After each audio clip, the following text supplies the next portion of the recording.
घर का बंटवारा। अरे विनोद, तूने हलवाई को सारा सामान तो दे दिया है ना? अक्षय की शादी में कोई कमी नहीं रहनी चाहिए। आखिर सबसे छोटा भाई है तुम सबका। हाँ माँ, आप चिंता मत करो, मैं पूरा ध्यान रखूंगा। मंगल बेटा, तूने तो कहा था कि फूल का ऑर्डर दे दिया है, यहाँ तो फूल पहुँचे ही नहीं। अब क्या बहू की विदाई के बाद फूल आएंगे?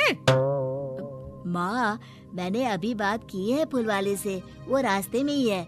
आप किशोर भैया से क्यों नहीं कहती कुछ करने को? किशोर पहले ही मेरे बताए काम कर रहा है। पास के सभी रिश्तेदारों और मोहल्ले वालों को कार्ड वही तो देकर आया था। रिसेप्शन के लिए हॉल भी उसी ने बुक किया था। टेंट कुर्सी वालों को भी तो वही देख रहा है। पर कई मोहल्ले वाले तो हमारे भरे पूरे परिवार से जलते भी हैं। उन्हें बुलाने की क्या जरूरत थी? बेटा, शादी ब्याह में तो बुलाना ही पड़ता है, नहीं तो लोग क्या कहेंगे। दादी दादी देखो ना, हलवाई अंकल हमें लड्डू नहीं दे रहे, आप इनको डांटो ना।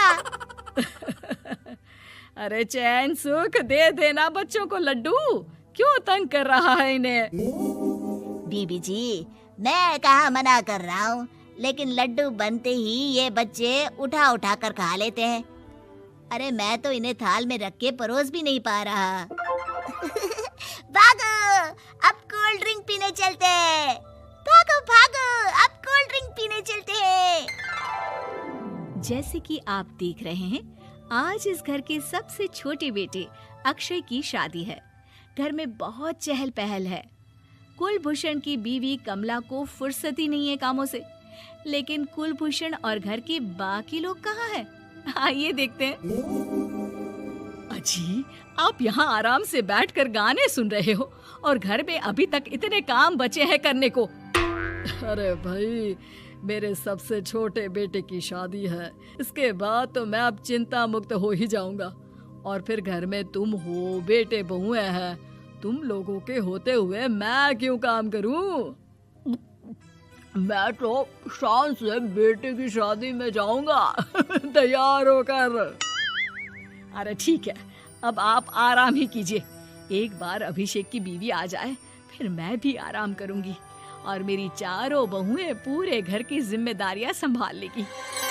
इतना कहकर कमला वापस अपने काम में लग जाती है।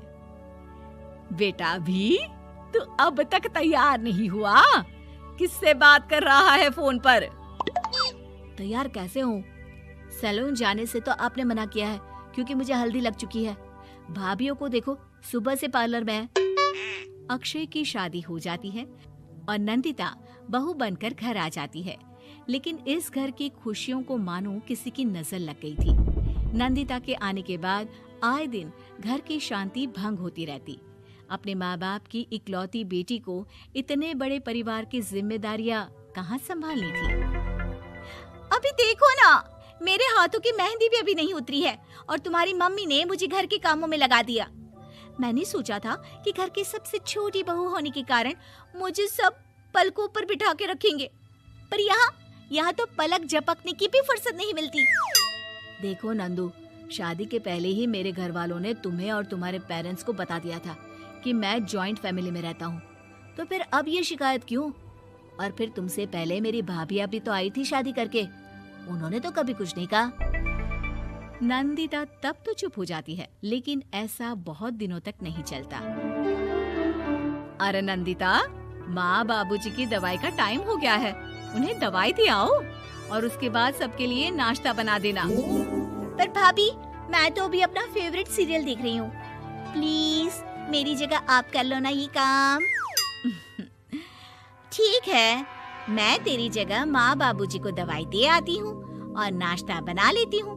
तू मेरी जगह पूरे घर की डस्टिंग करके 5 बच्चों को स्कूल के लिए तैयार करके भेज देना और दोपहर का खाना बनाने के बाद कपड़े धोकर सुखा देना। उसके बाद हम दोनों मिलकर बाजार जाकर सब्जी ले आएंगे, फिर डिनर की तैयारी कर लेंगे और उसके बाद बस भाभी, मैं माँ बाबूजी को दवाई देकर सबके लिए नाश्ता बना देती हूँ। हे भगवान, ये कहाँ लाकर फंसा दिया मुझे। मेरे घर में तो गिनती की 8 रोटियां और 2 सब्जी बनती थी और नाश्ता निपट जाता था, यहाँ तो रोटियों का ढेर और सब्जियाँ बड़े बड़े पतीलों में बनानी पड़ती है। नाश्ता बनते बनते लंच का टाइम हो जाता है और लंच बनते बनते डिनर का। अभी मुझ में तुम्हारे पूरे परिवार का नखरा उठाने की और ताकत नहीं बची। मैं ऐसे नहीं रह सकती। अरे तो क्या चाहती हो तुम? मुझे अलग रहना है बस। तो ठीक है, हम कल ही शिफ्ट हो जाएंगे किराए के घर में। इतना बड़ा घर होते हुए हम किराए पे क्यों रहेंगे? ना जी ना, घर में ही दीवार खड़ी करो अपने हिस्से के आगे। घर के साथ साथ घर की खुशियों में भी दीवार खींच जाती है। ऐसे ही कई महीने बीत जाते हैं और नंदिता माँ बन जाती है। बच्चे के आने से अभिषेक के कंधों पर खर्चों का बोझ आ पड़ता है। अभिषेक का बोझ कम करने के लिए नंदिता भी पार्ट टाइम जॉब कर लेती है, लेकिन इससे उसके सर पर नौकरी, घर और बच्चे की जिम्मेदारी बढ़ जाती है। नंदिता, ये क्या है? तुमने घर भी ठीक से साफ नहीं किया, ना ही मेरे कपड़े धुले हैं। चिंटू के बाल भी कटवाने जाना था, देखो उसके बाल कितने बढ़ गए हैं। अरे करती क्या हो पूरा दिन तुम? मैं करती क्या हूँ? तुम्हारा नाश्ता और लंच बनाने के बाद चिंटू को डे केयर सेंटर पर छोड़ कर आती हूँ, फिर खुद ऑफिस जाती हूँ। पूरा दिन काम करके आने के बाद बिना आराम किए बाजार से सब्जियाँ लेकर आती हूँ, घर आकर खाना बनाती हूँ, चिंटू को देखती हूँ और क्या करूँ मैं? तो किसने कहा था अपने सर पर इतने काम लेने को? मत जाओ ऑफिस। ऑफिस जाए बिना घर के खर्चे कहाँ से पूरे होंगे? चिंटू की डे केयर का खर्च, उसके लिए बेबी फूड का खर्च, प्रेस वाले का खर्च, ये सब तुम्हारी सैलरी से होता नहीं है। अगर परिवार से अलग नहीं होती तो इतनी मुसीबतें नहीं उठानी पड़ती तुम्हें परिवार के साथ मिलकर काम करने में दिक्कत थी, लेकिन काम तो अब भी बहुत है तुम्हारे सर पर। चिंटू को भी डे केयर भेजने की जरूरत नहीं पड़ती।